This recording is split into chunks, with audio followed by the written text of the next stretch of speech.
আরে আমরা বিপদে সাহায্য পাই, আমার আল্লাহ আছেন, সাহায্য পাই না, তার জন্য দোষ? আজও যদি বদরের মুসলমানের মতো ইমানের পাওয়ার যদি আমাদের থাকতো, আমার আল্লাহ পাক আসমান থেকে ফেরেশতা দিয়ে মুসলমানদের সাহায্য করতে। যারা হাফ নারী হাফ পুরুষ, ওদেরকে গোদা বাংলায় কি বলে? হিজড়ে। তাহলে তুমি হাফ ইসলামের ভিতরে হাফ ইসলামের বাইরে, তুমি হলে হিজড়ে মার্কা মুসলমান। আচ্ছা আমি কি বড্ড ভুল বলতেছি নাকি? এই খোকা তুই কিছু বল। এই বাংলাদেশের একটা হুজুর দেখলাম, সে আবার গাঁজা টেনে আবার ফটো তুলে পাঠিয়েছে, বিশাল নামি দামি বক্তা, কি একটা শরীয়ত পুরি না কি পুরি, গাঁজা টানতেছে। সে হুজুরের ভক্ত ওই রকম, তারাও সব গাঁজা টানা পার্টি। আমরা কি কিছু একটা শুরু করব নাকি? আল্লাহ পাক জিবরাইলকে ডাকলেন, ও জিবরাইল, বদরের ময়দানে চলে যাও, আমার হাবিবের কাছে চলে যাও, আমার হাবিবকে কানতে মানা করে দাও, আমার হাবিবকে কানতে নিষেধ করো, আমার হাবিবকে সিজদা থেকে মাথা তুলতে বলো। ও জিবরাইল, আমার হাবিবকে গিয়ে জানিয়ে দাও, আমি আল্লাহ পাক বদরের ময়দানে আমার হাবিবকে একা ছেড়ে দেই না, স্বয়ং আমি আল্লাহ আমার হাবিবের সঙ্গেই আছি।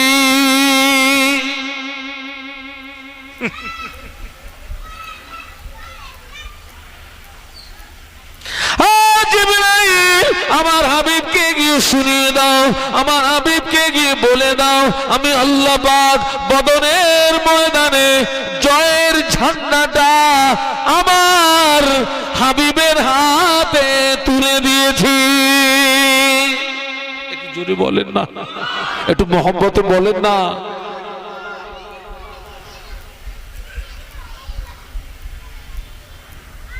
আমার নবীর দিন বাঁচানোর জন্য কাঁদছেন, ইসলামকে বাঁচানোর জন্য।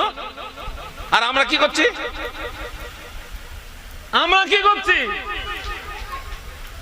সেই দিনকে ধ্বংস করছি, সেই ইসলামের ক্ষতি করছি।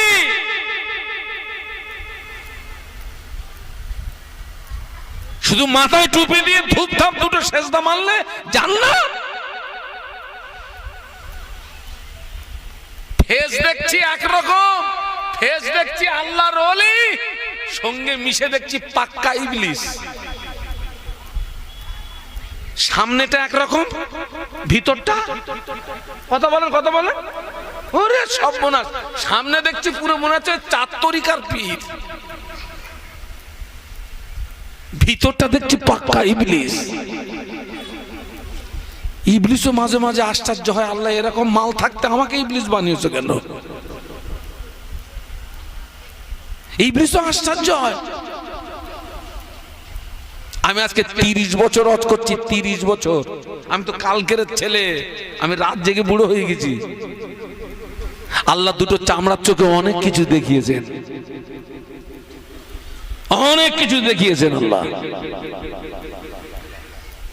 আমার নবীর দিনকে বাঁচানোর জন্য কাঁদছেন, ইসলামকে বাঁচানোর জন্য কাঁদছেন, আর আমরা ইসলামকে ধ্বংস করছি, দিনকে ধ্বংস করছি।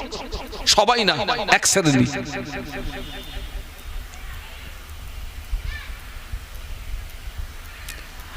আল্লাহ রাসূল সাল্লাল্লাহু আলাইহি ওয়াসাল্লাম ওহীর বাণীটা শুনে তিনি সিজদা থেকে মাথা তুললেন।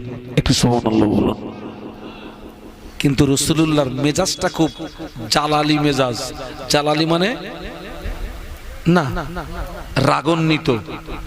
সিজদা থেকে মাথা তুলেছেন কিন্তু মেজাজটা খুব জালালি মেজাজ, রাগান্বিত।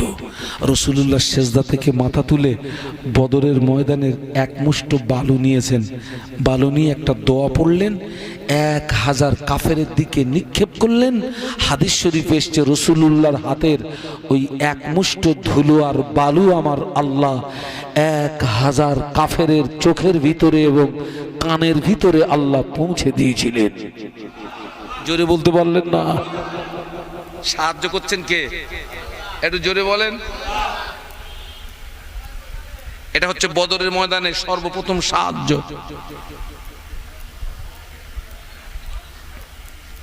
বদরের ময়দানে 2 নম্বর সাহায্য আল্লাহ পাক ওই বদরের ময়দানে মুসলমানদের সাহায্য করার জন্য আমার আল্লাহ পাক আসমান থেকে 5000 ফেরেশতা নাজিল করেছিলেন।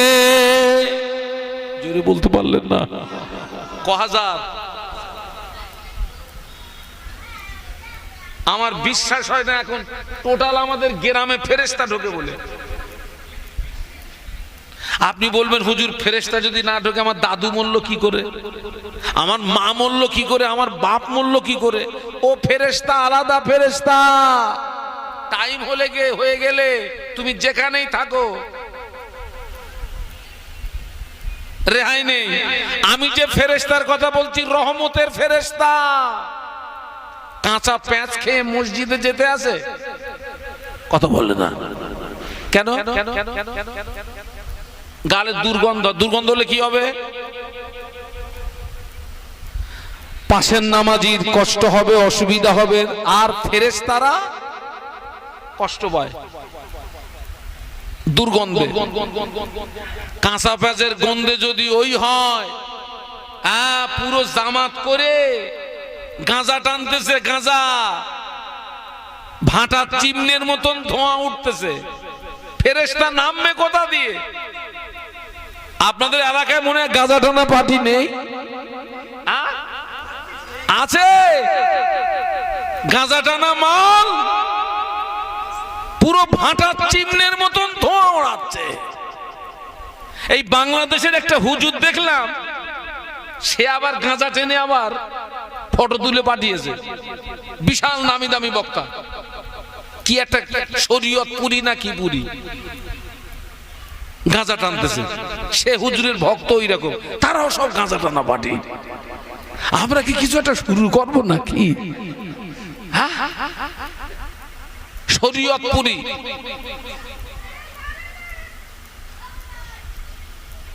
আল্লাহ হেদায়েত দান, বলুন আল্লাহুম্মা আমিন। কহাজার ফেরেশতা দিলেন আল্লাহ। এটা হচ্ছে 2 নম্বর সাহায্য বদরের ময়দানে। কে করছেন? 3 নম্বর সাহায্য ওই বদরের ময়দানে আবু জাহল তার দলবল নিয়ে যে দিকটা দাঁড়িয়েছে ওই দিকটা ছিল এঁটেল মাটি, এঁটেল মাটি, এঁটেল মাটি। আল্লাহ নবী সাহাবীদেরকে নিয়ে যে দিকটা দাঁড়িয়েছেন ওই দিকটা ছিল বালু মাটি, বালু মাটি।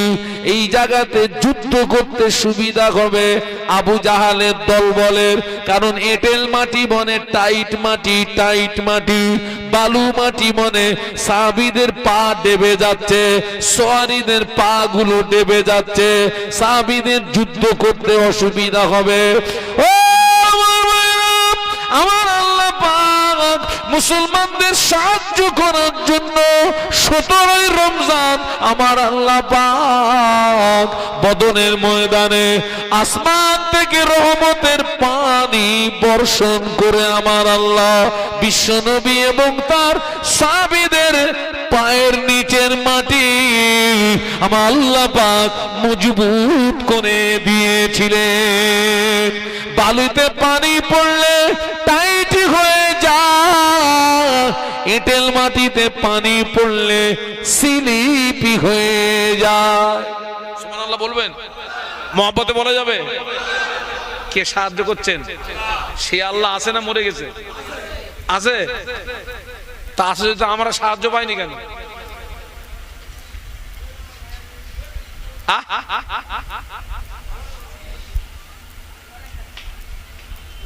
আরে আমরা বিপদে সাহায্য পাই,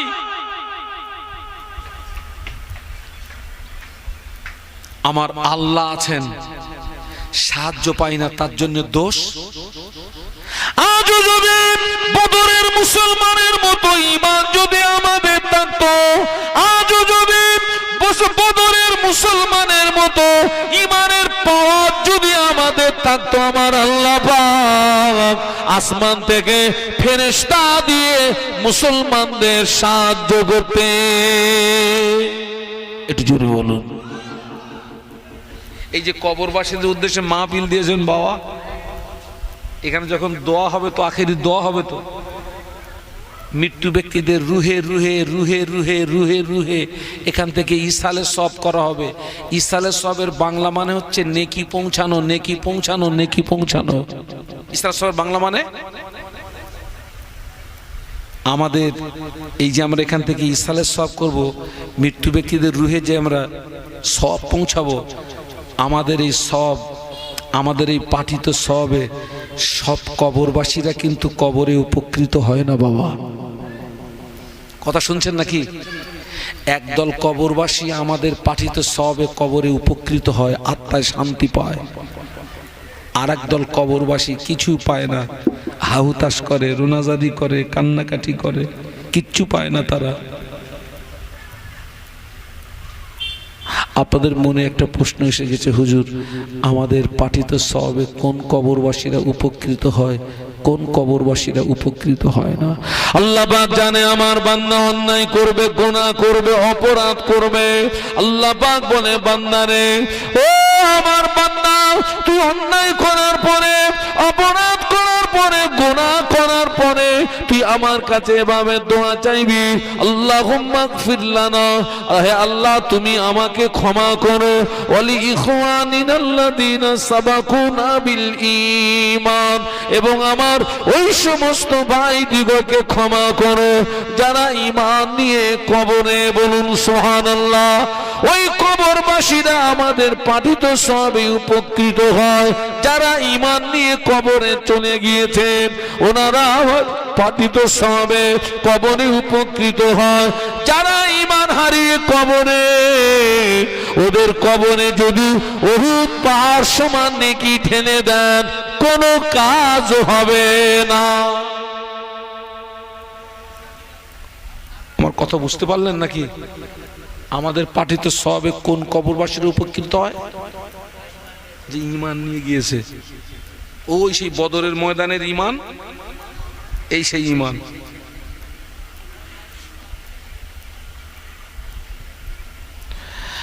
যারা ঈমান নিয়ে কবরে চলে গেছে, যদি আজকের দিয়ে হিসাব করি, শুধু আপনাদের এইখানে মাহফিল হচ্ছে, যদি টোটাল বাংলা দিয়ে হিসাব করি হাজারো মাহফিল হচ্ছে, হাজারো দোয়া হবে। যারা ঈমান নিয়ে কবরে চলে গেছে ওই হাজারো দোয়ার হকদার তারা হয়ে যায়, একটু জোরে বলুন। আর যদি সারা পৃথিবী দিয়ে যদি বিচার করা হয়, কোটি কোটি দোয়ার মজলিস হচ্ছে, ঈমানদাররা ওই কোটি কোটি দোয়ার হকদার হয়ে যায়, বলুন সুবহানাল্লাহ। কিন্তু যারা ঈমান হারিয়ে কবর চলে গেছে, সারা বিশ্বে কোটি কোটি দোয়ার মজলিস হবে, ওরা কিচ্ছু বেকার। সেই জন্য যখন দোয়া চাইবেন বলবেন, আল্লাহ পাক আমাকে ঈমানি হালাতে মওত দেবেন, বলুন আমিন। আর বলবেন, আল্লাহ আমাকে জুমার দিনে মওত দেবেন, জুমার রাতে মওত দেবেন, রমজান শরীফের মাসে মওত দেবেন, রোজা অবস্থায় মওত দেবেন, নামাজি গালাতে মওত দেবেন, নামাজের সিজদা গালাতে মওত দেবেন, বলুন আমিন।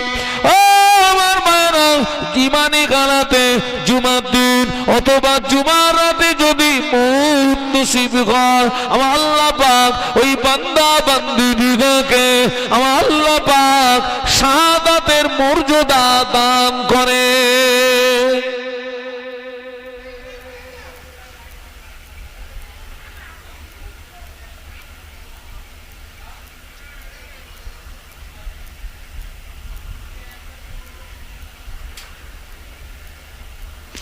দরুদ শরীফ আল্লাহুম্মা। এতগুলো মানুষ, এতগুলো মানুষ, মাশাআল্লাহ। হ্যাঁ, আপনাদের কষ্ট হচ্ছে নাকি? দরুদ শরীফ আল্লাহুম্মা। মাশাআল্লাহ।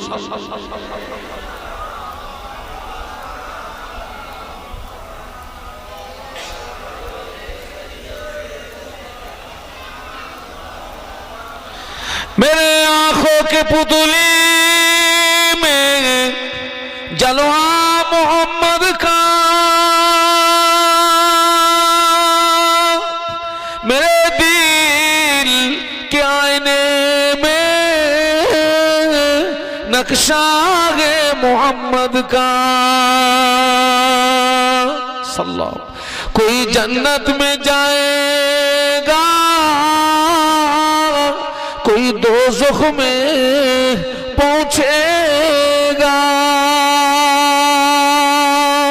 मदीने की तरफ दौड़ा दीवाना मोहम्मद का। अल्लाहुम्मा पढ़ेन बाबा।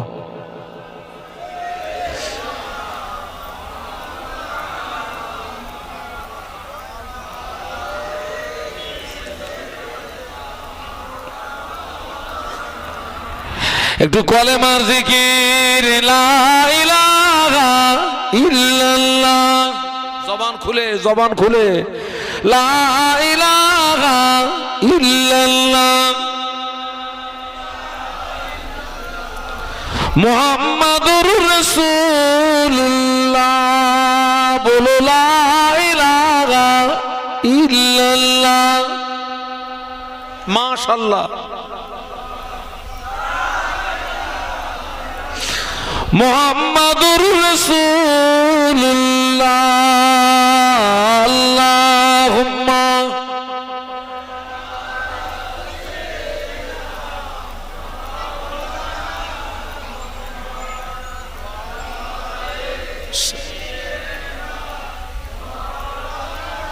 একটু বলি আল্লাহু আকবার। হ্যাঁ, বদরের মুসলমানের মতো ঈমান যদি হয়,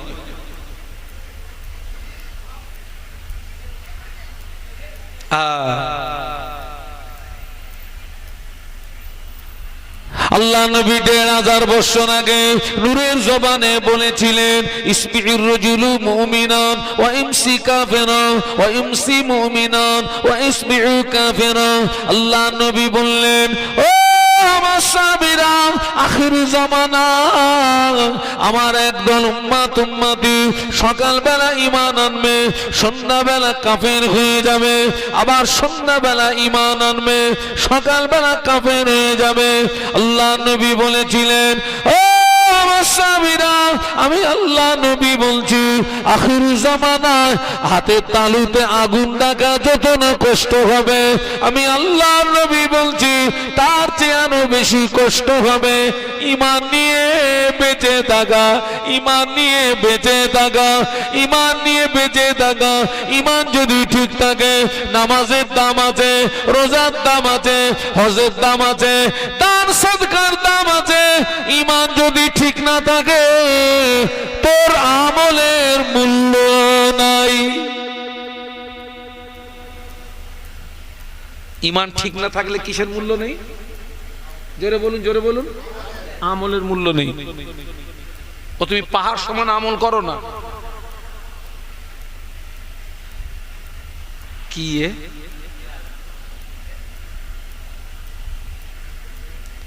20 বছর 30 বছর 40 বছর আগে অধিকাংশ মসজিদ ছিল কাঁচা, কিন্তু মুসল্লিদের ঈমান ছিল পাকা। সুবহানাল্লাহ বলবেন? ঠিক বললাম না ভুল বললাম?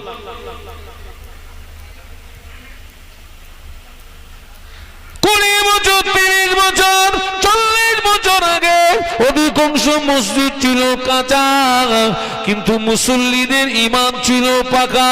এখন মসজিদ শান শওকাত হয়ে গিয়েছে, কিন্তু অধিকাংশ মুসল্লিদের ঈমানটা দুর্বল হয়ে গিয়েছে।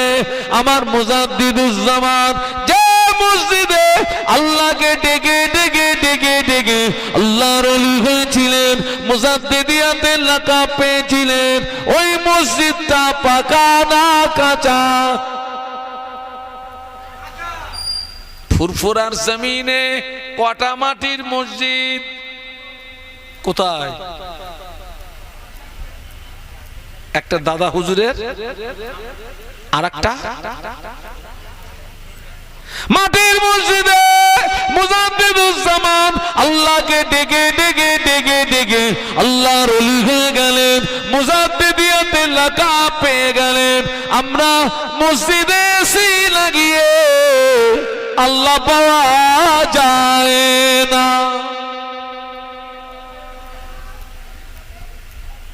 বাস্তব না বাস্তব? এখন মসজিদে সব কি হয়ে গেছে রে বাবা, তাকে এসি হোক, ইমানটা ঠিক কর।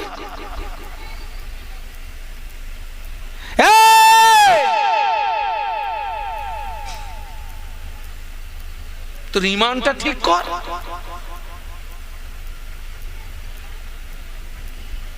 আল্লাহ পাক হেদায়েত দেন, বলুন আল্লাহুম্মা আমিন, বলুন আল্লাহুম্মা আমিন।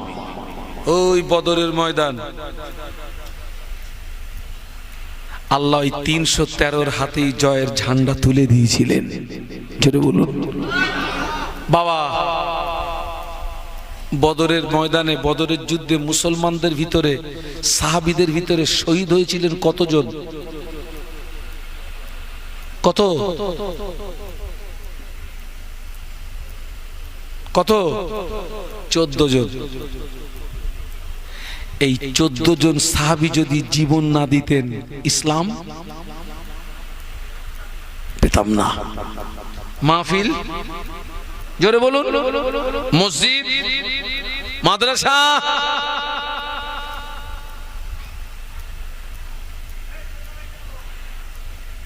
আমাদেরকে দিন বাঁচানোর জন্য জীবন দিতে হবে না, আপনাকে জীবন দিতে হবে না।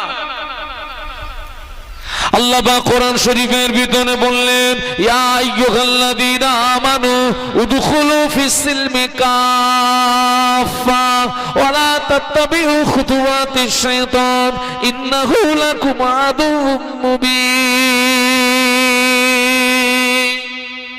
একটু বলুন আল্লাহু আকবার।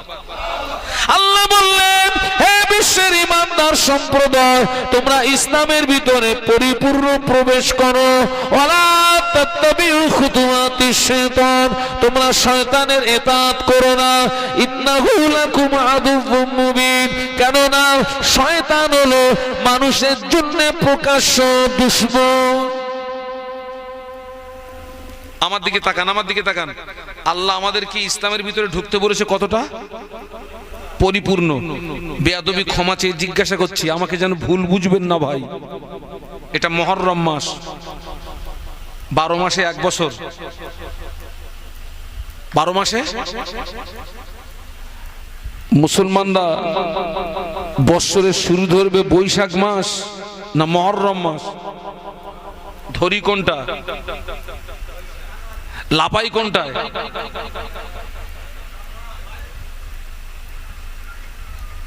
এই মুহররম মাস বরকতপূর্ণ মাস। এই মুহররম মাসে কারবালার ময়দানে একটি রক্তক্ষয়ী সংগ্রাম হয়েছিল।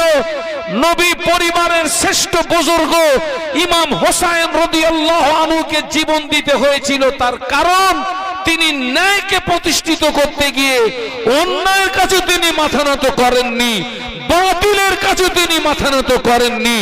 ন্যায়কে প্রতিষ্ঠিত করতে গিয়ে, সত্যকে প্রতিষ্ঠিত করতে গিয়ে তিনি জীবন দিয়ে সারা পৃথিবীর মানুষের কাছে তিনি ইতিহাস করে গেলেন। একটু জোরে বলুন। আজকের আমাদের জীবনটা ন্যায়ের ভিতরে বেশি না অন্যায়ের ভিতরে বেশি? ন্যায়টা কোথায় বলুন তো? আমাদের অধিকাংশ মানুষের জীবন চলছে হগল বগল, হগল বগল।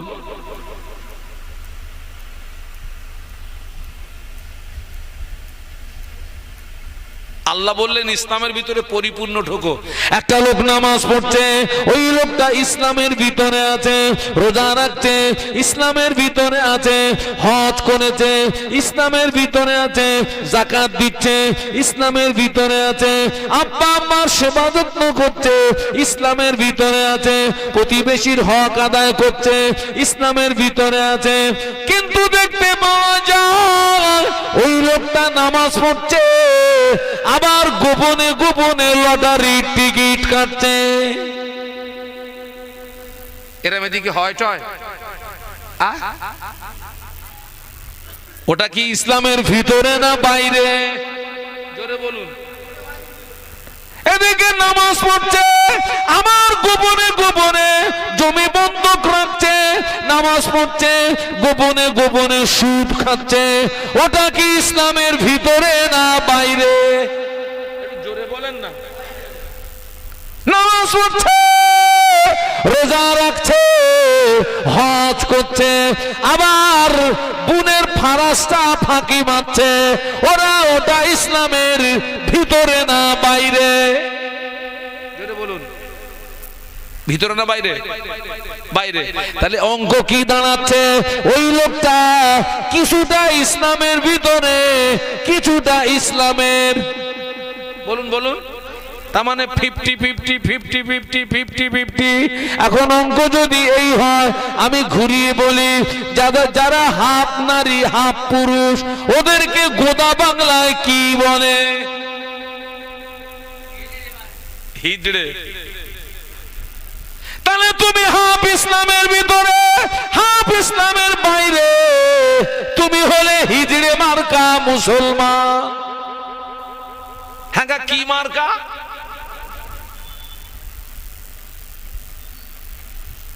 আচ্ছা, আমি কি বড্ড ভুল বলতেছি নাকি? তুই কিছু বল, কি হচ্ছে কি?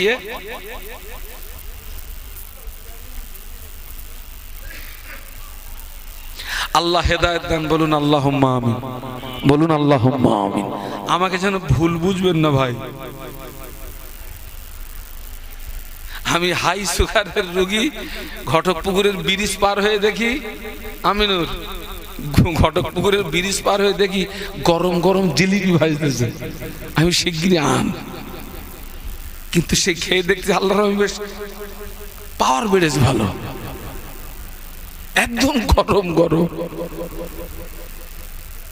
হাই সুগার কিন্তু আমার। আল্লাহ হেদায়েত দান, বলুন আল্লাহুম্মা আমিন, জোরে বলুন আল্লাহুম্মা আমিন। আল্লাহ পাক কোরআন শরীফের ভিতরে বললেন, ইন্নাল্লাহা আশতারা মিনাল মুমিনিনা আনফুসাহুম ওয়া আমওয়ালাহুম বিআন্না লাহুমুল জান্নাহ।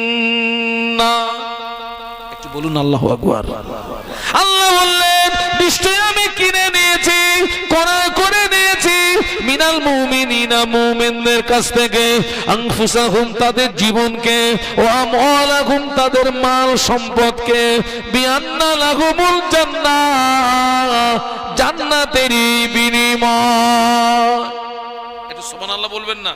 আমি তো কোরআন শোনাচ্ছি আপনাদেরকে, যে কোরআনের একটা হরফ, কোরআন পড়লে সওয়াব, দেখলে সওয়াব, শুনলেও সওয়াব। জোরে বলুন। এই কিতাব পড়লে সওয়াব, দেখলে সওয়াব, শুনলে সওয়াব।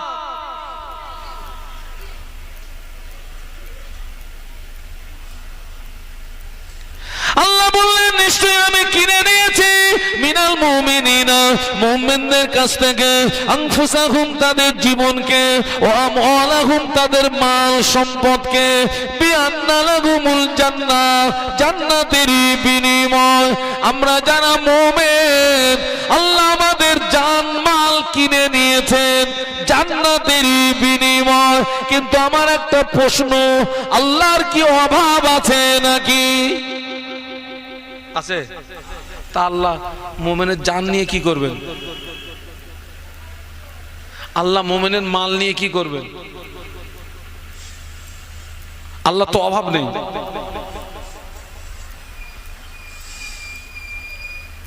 এর ব্যাখ্যা হলো, মুমিনের জীবন আল্লাহর রাস্তায় ছাড়া অন্য রাস্তায় পরিচালিত করা যাবে না। মুমিনের মাল আল্লাহর রাস্তায় ছাড়া অন্য রাস্তায় খরচ করা যাবে না। কথা বুঝতে পারলেন? মুমিনের জীবন আল্লাহর রাস্তায় ছাড়া অন্য রাস্তায় পরিচালিত করা যাবে না, আর মুমিনের মাল আল্লাহর রাস্তায় ছাড়া অন্য রাস্তায় খরচ করা। আমাদের সমাজে কিছু সাংবাদিক আছে, নাম মুসলমান, নাম আছে,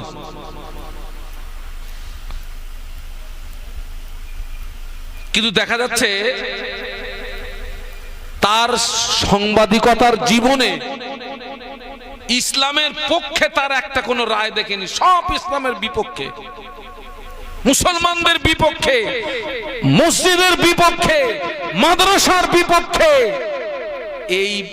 এই ব্যক্তিটা যেদিন মারা যাবে, ওর লাশ যখন কবরে রাখা হবে, বিসমিল্লাহ ওয়া আলা মিল্লাতে রাসূলিল্লাহ, আল্লাহ ওকে নেবে, আল্লাহ ওকে নেবে। আহা,